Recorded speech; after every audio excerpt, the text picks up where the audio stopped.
Today is a very sad day. Not because anything really bad happened, it's the fact that I recorded Bloons Tower Defense for 2 hours straight and I still couldn't beat Chimps.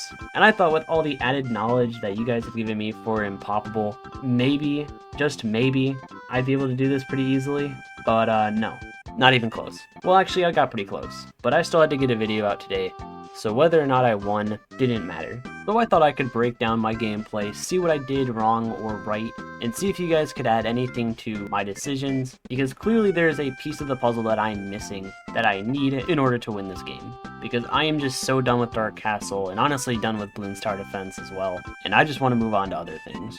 The first challenge of these runs is just getting past the first couple rounds, believe it or not. See, because there's a stupid thing where the only thing I can really do right now on the start is place down some dart monkeys. But the problem with that is that you need a specific setup with them in order to win. What do I mean by that? Well, let's analyze these two runs. This one, where for some reason this balloon gets through and I lose, and this run where I'm for some reason capable of putting down an engineer monkey and getting past these waves. And by the way, I lost a lot of runs to this specific thing. Thankfully, it doesn't really take up that much time, so it's not that big of a deal, but honestly, when it happens like 5 times in a row, it's really freaking annoying. The second change I made was getting rid of Sada. I didn't really want to do it, but it just had to. Sada just doesn't get good enough in the early game to hold down that middle row, especially when she starts at level 1 instead of level 3, and the one I ended up switching to was Brickell.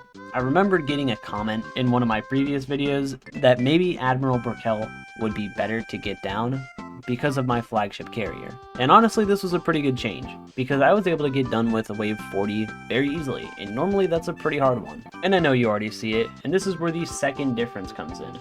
See that spike factory up there? Well, a ton of you guys told me to use the spike factory and put them on top of the castle because I didn't know you could do that. And I figured like the long life ones were probably better to get down than any of the other ones. But the thing I didn't do in any of these runs is get perma spikes. I didn't know if putting it down at the end would be better or worse because it does cost a little bit of money than other things. So I just wasn't sure. And speaking of which, this is a good time to talk about how much money you can actually make in Chimps. Apparently, it is $178,909, which is a lot, especially when you look at tier 5s being pretty cheap. But then you also have to take into account all the smaller upgrades that still cost a pretty decent amount, and that 178,000 doesn't really sound like that much anymore. Other than that, nothing really changed. I still ended up getting down my Buccaneers. I got my engineer to a trap, which I just thought would be better than the other ones, especially with its placement being right there. I also thought that like sentries would kind of get in the way of placing down other things,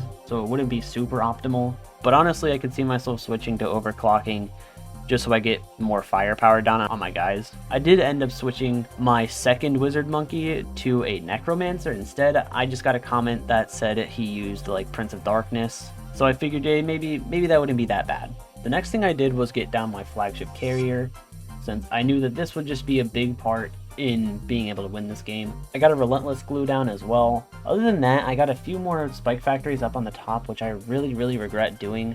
I just don't think it's needed to do that. And then a sniper monkey. Oh yeah, and an alchemist that's buffing up there. But obviously, wave 95 ended up happening and I ended up losing. Honestly, this was a pretty bad loss because I did not really want to redo all of that, but I knew I had to anyway. And this is where the second run comes in that was actually good. And I ended up getting down more tier 5s. That's what I wanted to focus on more rather than just getting down a bunch of garbage tier 4s.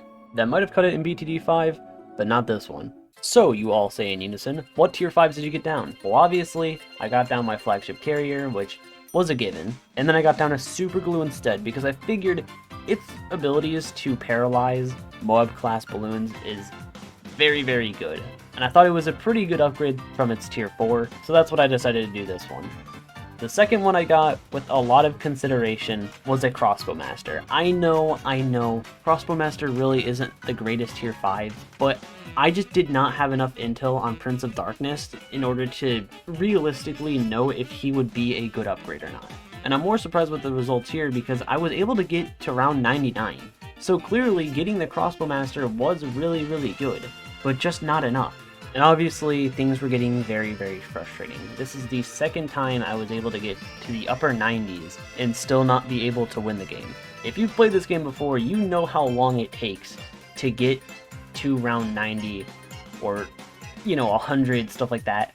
It takes around 30 minutes. So doing that twice, on top of the countless amount of times I've failed before this, it's taken a lot to not, throw a right hook at my monitor.